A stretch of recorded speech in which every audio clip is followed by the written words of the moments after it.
Commander Tamechi Hara did not write his memoir to make himself look good.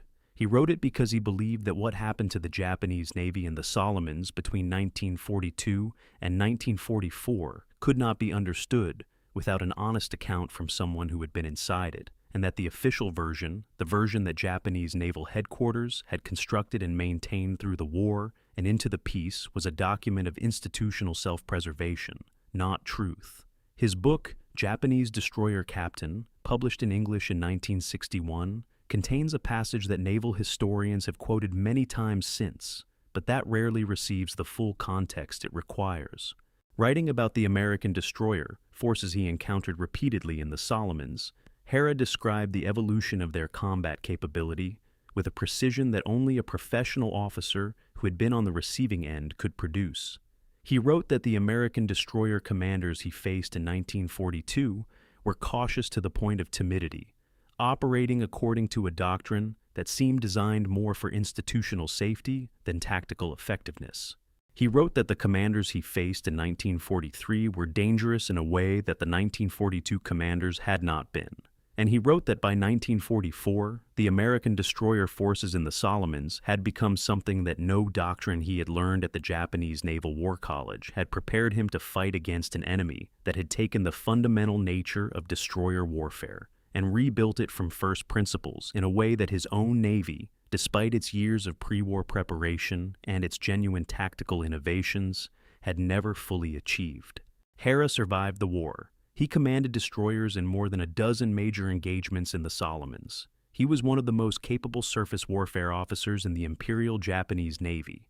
His assessment of what American destroyers became in the course of the Solomons campaign is not the consolation narrative of a defeated man looking for honorable explanation. It is the professional analysis of someone who watched it happen from the bridge of his own ship, who saw the torpedoes in the water before he understood where they had come from, and who had to revise his understanding of what American naval capability actually was on multiple consecutive occasions over 18 months of combat. This is the story of that revision, and what it cost the men who were conducting it. The Japanese Navy that entered the Pacific War in December 1941 was, by any reasonable assessment, the finest surface action navy in the world for night fighting. This was not accident, and it was not propaganda. It was the product of deliberate, systematic preparation that had occupied Japanese naval planners for the entire decade of the 1930s. Japanese strategic planners, working from the assumption that they would eventually fight the United States Navy, had constructed a war plan that required their destroyer and cruiser forces to attrite the American battle line through night torpedo attacks before a decisive daylight engagement between capital ships. To make this plan work, they had built the Type 93 torpedo, the long lance, a weapon without parallel in any other navy. Running on oxygen rather than air, the long lance left no bubble trail at high speed, carried a 1,080-pound warhead, and had a range of 40 kilometers at 36 knots, or 20 kilometers at 49 knots. American naval intelligence knew Japanese destroyers carried large torpedoes. They substantially underestimated the weapon's capabilities.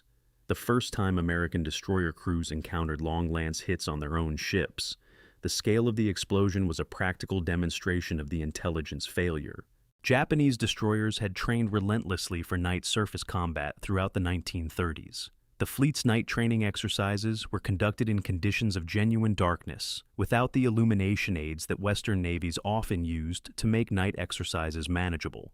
Japanese destroyer crews developed techniques for visual detection and target acquisition in near-zero visibility, for coordinated torpedo attacks on multiple targets simultaneously, for using island topography and background contrast to approach enemy formations without being silhouetted. They accepted casualties in training exercises, collisions, equipment failures, men lost overboard, as the price of genuine preparation. When the Solomons campaign began, Japanese destroyer commanders were executing night attack doctrine they had rehearsed hundreds of times. The American destroyer force they initially encountered was, by every measurable standard, not ready for this kind of fight. The first major night surface engagement in the Solomons, the Battle of Savo Island on August 9, 1942, was not primarily a destroyer action, but it established the baseline that Japanese naval officers would spend the next 18 months revising upward in their assessments. The Japanese cruiser-destroyer force under Vice Admiral Gunichi Mikawa approached Guadalcanal at night, executed a coordinated attack that sank 4 Allied cruisers and damaged 1 destroyer, and withdrew before American forces could mount an effective response. The American destroyers that should have provided early warning were not, at the critical moment, functioning in that role. The battle lasted approximately 32 minutes. Allied casualties totaled over 1,000 men. Japanese casualties were negligible. From the Japanese perspective, it confirmed everything their training had told them about the relative state of night combat readiness. From the American perspective, it was a disaster whose causes would take months to address, but whose lessons would, eventually, be learned with a thoroughness that the Japanese Navy would find deeply unwelcome. The Guadalcanal campaign settled into its grinding operational rhythm through the late summer and autumn of 1942, and the slot, the channel running between the island chains of the Central Solomons, became the arena in which Japanese and American destroyer forces conducted their running education in each other's capabilities. The Japanese destroyer runs to deliver supplies and reinforcements to Guadalcanal. The missions American forces called the Tokyo Express were operationally successful through this period in the sense that they delivered men and materiel. They were also a school that both sides were attending, and the Americans were learning faster than the Japanese recognized. What the Japanese destroyer captains observed about American behavior during the early Solomons engagements was consistent and, from their perspective, professionally reassuring. American destroyers operated defensively, maintaining position relative to their cruisers rather than maneuvering independently for torpedo attacks. American radar, which Japanese intelligence knew the enemy possessed, did not appear to be translating into the aggressive early engagement tactics that radar capability should theoretically have enabled.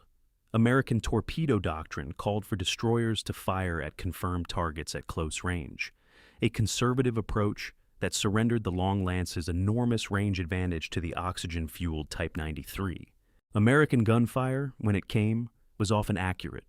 American 5-inch gun crews were well trained, but the tactical framework within which that firepower operated was reactive rather than initiative-driven. Japanese destroyer captains returning from Solomon's operations filed after-action reports that described American forces as formidable in specific technical respects, but limited in operational flexibility.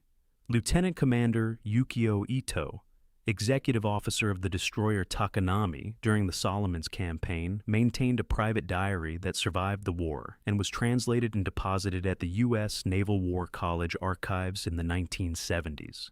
Ito's entries from the autumn of 1942 describe the American destroyers he encountered, with a mixture of professional respect and genuine condescension.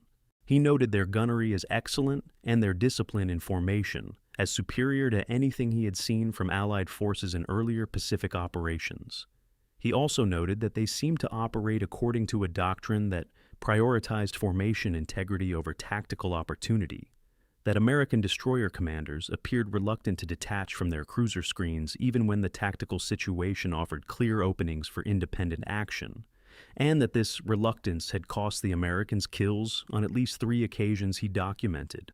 The condescension was professional, not personal. Ito was not dismissing American sailors as fighters. He was noting accurately that their doctrine had not yet caught up with their circumstances.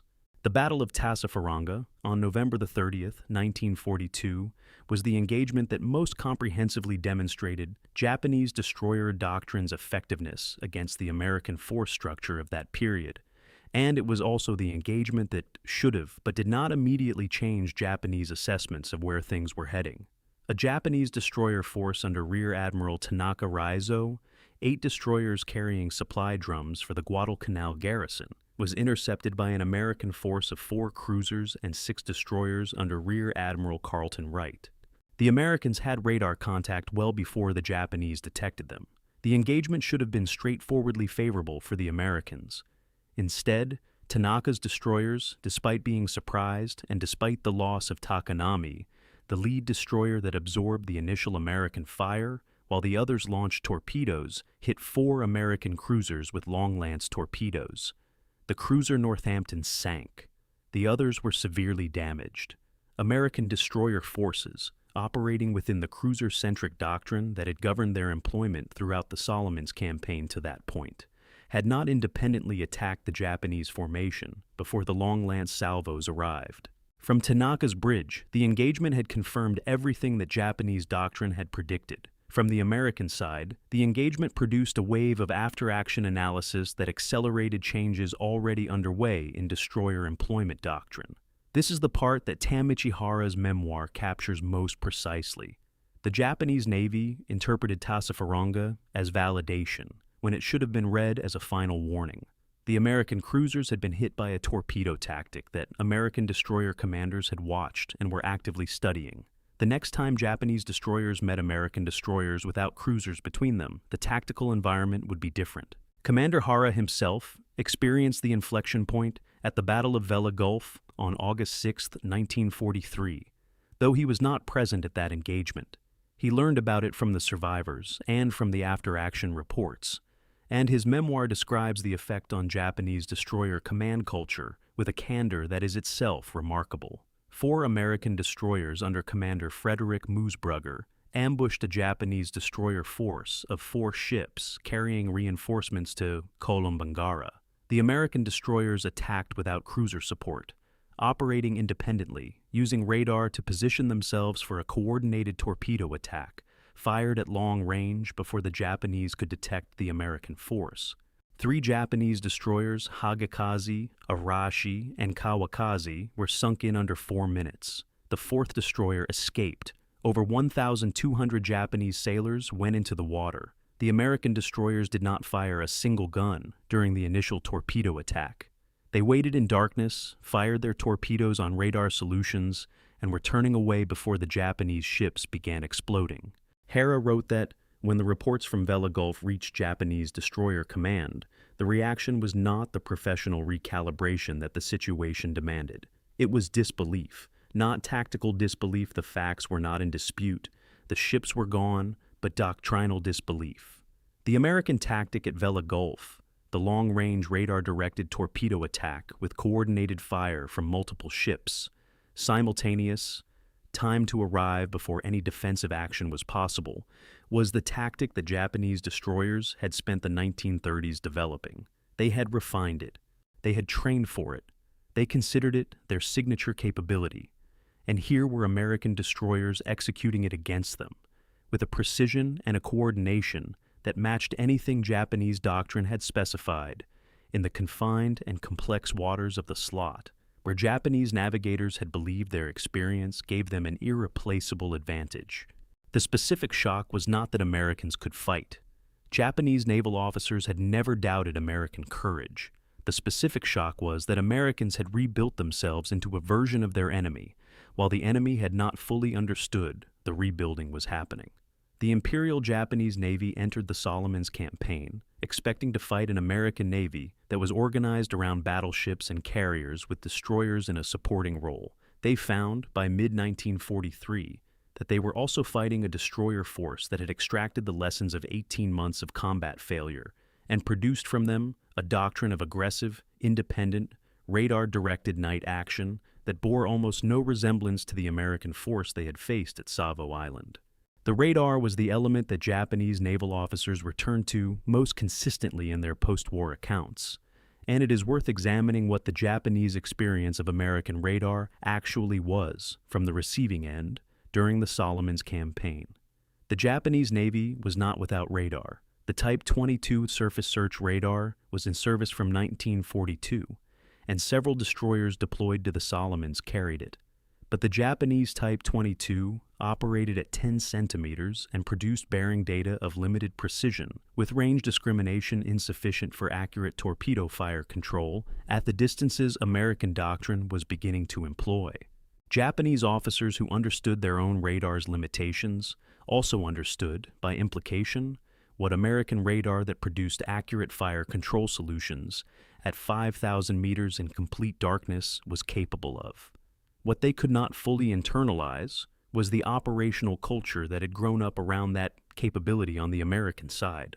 The SG surface search radar, which American destroyers were receiving from late 1942 into 1943, operated at 10 centimeters with a rotating antenna that produced a planned position indicator, a circular scope showing targets as bright returns against a dark background, with the owned ship at the center. A trained SG operator could identify a destroyer-sized target at 8 to 10,000 meters, track its course and speed through multiple sweeps, and provide fire control quality data to the torpedo director. The SG's resolution was sufficient to distinguish individual ships in a formation. It worked in complete darkness, in rain, in the smoke of gunfire, in conditions that reduced visual detection to zero.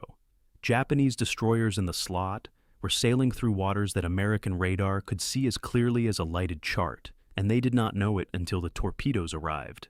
Petty Officer Second Class Kenji Watanabe, a lookout aboard the destroyer Shigure, one of the most combat-experienced destroyers in the Japanese Navy, which survived the entire Solomons campaign, provided a post-war account to Japanese naval historian Masanori Ito that describes the night of November 2nd, 1943, the Battle of Empress Augusta Bay, from the enlisted perspective. Watanabe had been a lookout for 2 years. His visual acuity had been tested and documented as exceptional. He was at his station with his Type 7 binoculars 7x50 magnification, designed specifically for night use, and he did not see the American destroyers before the torpedoes hit the cruiser Sendai near him. He heard Sendai hit. He saw the explosion. He understood what had happened. What he described in his account was not the explosion itself, but the silence before it. The complete absence of the visual cues and sounds of approaching ships that his training told him should precede a torpedo attack. Ships that fire torpedoes must approach. Approaching ships make noise, create bow waves, occasionally silhouette against the night sky. Watanabe had detected approaching Japanese destroyers in training exercises at distances his instructors had considered impossible. He had not detected these Americans. They had been there, in the darkness, and he had not seen them. And then Sendai was burning. The Battle of Empress Augusta Bay marked another specific evolution that Japanese officers noted with increasing alarm in their assessments. Commander Arleigh Burke's Destroyer Squadron 23 The Little Beavers had refined the coordinated torpedo attack to a degree that incorporated lessons from every engagement since Savo Island. Burke's tactical approach separated his destroyers from the cruiser formation entirely, positioning them independently for torpedo attacks, while the cruisers handled the gun engagement. The destroyers attacked, disengaged at high speed before the Japanese could return effective fire, and reformed for a second attack. The sequencing was designed specifically to prevent the long lance problem, Japanese destroyers launching torpedoes at the muzzle flashes of American guns, by ensuring that American destroyers were no longer near American cruisers when the Japanese torpedoes arrived. Burke had studied the previous engagements, identified the pattern of American casualties, and restructured the tactical employment of his ships to eliminate the specific vulnerability the Japanese had been exploiting. Japanese destroyer commanders recognized what Burke had done when they analyzed the action. Rear Admiral Morikazu Osugi, commanding the Japanese surface force at Empress Augusta Bay, included in his after-action report a passage that his staff officers later described as the most frank analysis they had seen from a Japanese flag officer during the campaign. Osugi noted that the American destroyer force had demonstrated tactical initiative, independent maneuver, and torpedo employment that exceeded anything Japanese doctrine manuals had attributed to American surface forces. He noted that the separation of destroyers from cruisers, the exact tactic that Japanese doctrine had developed and that American doctrine had, until recently, not practiced, had been executed against his own force. He recommended that the combined fleet revise its operational assumptions about American destroyer capability. The recommendation was filed. The assumptions were not revised quickly enough. Tamichihara's own most difficult night in the Solomons, from the perspective of what it taught him about American capability, was not a battle he lost. It was a battle at Cape St. George on November 25, 1943, where Burke's destroyers caught a Japanese force of 5 destroyers running a supply mission and sank 3 of them, Onami, Makinami, and Yugiri, while suffering no losses themselves. Hara was not present at Cape St. George, but received the survivors' accounts and the after-action reports, and he describes in his memoir the specific tactical sequence that Burke had employed. Radar detection at long range, coordinated torpedo fire before gun illumination, disengagement at high speed before the Japanese could organize a response, then re-engagement after the Japanese formation was disrupted. The sequence was identical in structure to what Japanese destroyer doctrine had specified as the optimal night attack method. Burke had not invented it. He had learned it from fighting against it, understood it better than many of the people who had developed it, and turned it against its inventors.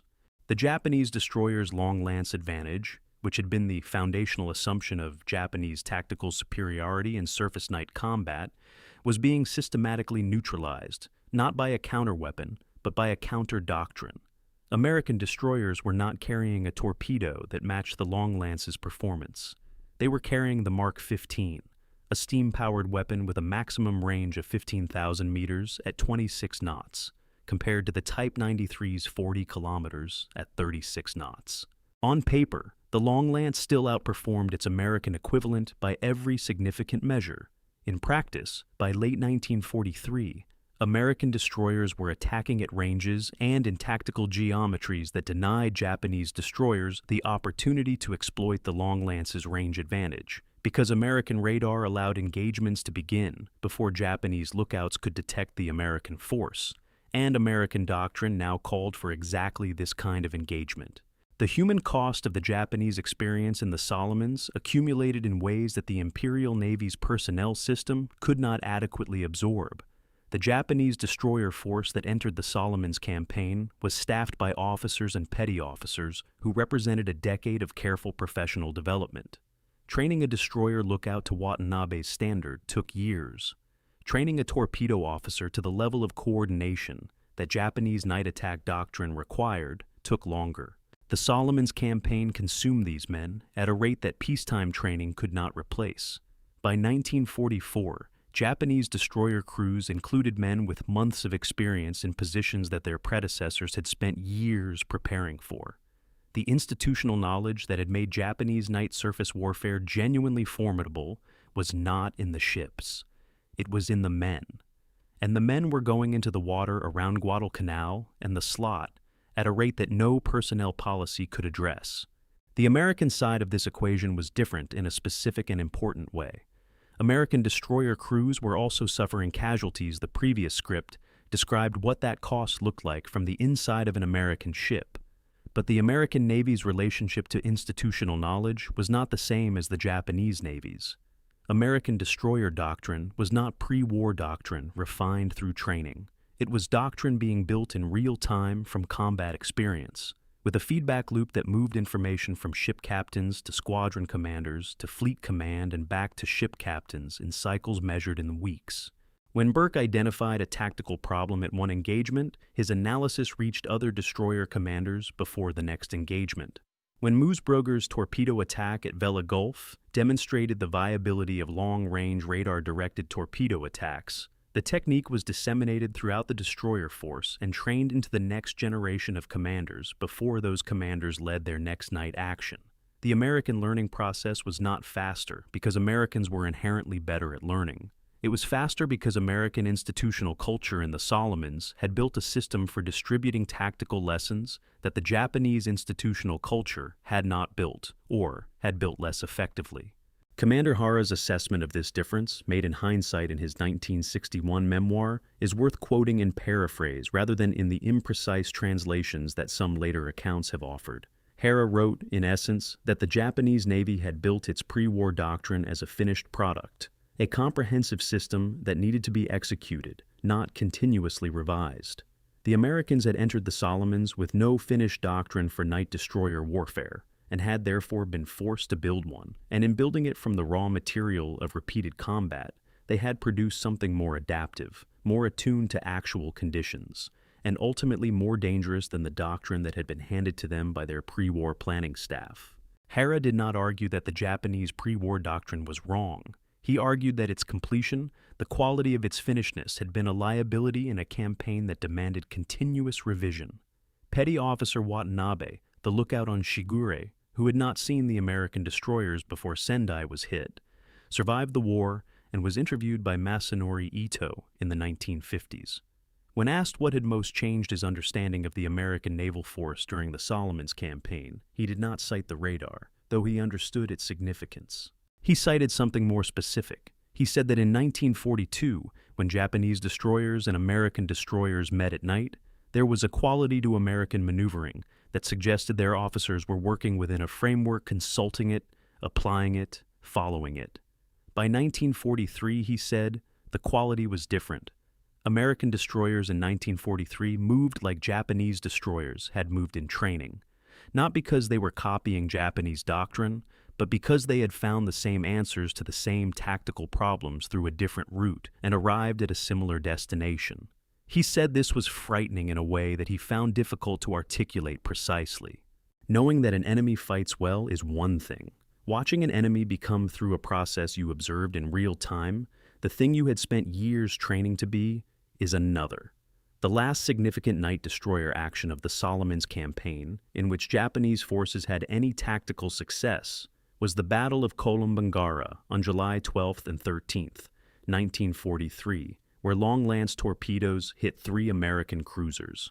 After that, the pattern reversed and held. American destroyers under Burke and commanders trained in Burke's doctrine dominated the subsequent night surface engagements, with a consistency that moved the Solomons campaign's naval component from competitive to conclusive. Japanese destroyer losses in the Solomons, from August 1942 to the end of the campaign in late 1943, totaled 31 destroyers sunk in combat operations. American losses in the same period totaled 19 destroyers. The ratio does not fully capture the asymmetry of what the two losses meant to their respective navies, because the Japanese destroyers were sunk in a campaign that the Japanese were losing at every level simultaneously, with no replacement stream that matched American production rates. But numbers alone do not capture what Hara and Watanabe and Ito and the survivors of Hajikaze and Arashi and Kawakaze understood about what the American destroyer force had become by the time the Solomons campaign ended. The final entry in Yukio Ito's diary recovered from the Takanami's survivors because Ito himself did not survive. Tasafaranga is dated November 28, 1942, 2 days before the battle in which he died. It contains a brief observation about the American destroyers he had watched on the previous mission. He wrote that they were improving, not dramatically, not in a way that alarmed him in that specific entry, just improving. He noted it the way a professional notes something he will need to monitor. It is possible that if he had survived to write the entry after Vella Gulf, after Empress Augusta Bay, after Cape St. George, the word he used would have been different. Of the 31 Japanese destroyers lost in the Solomons, 22 were sunk at night.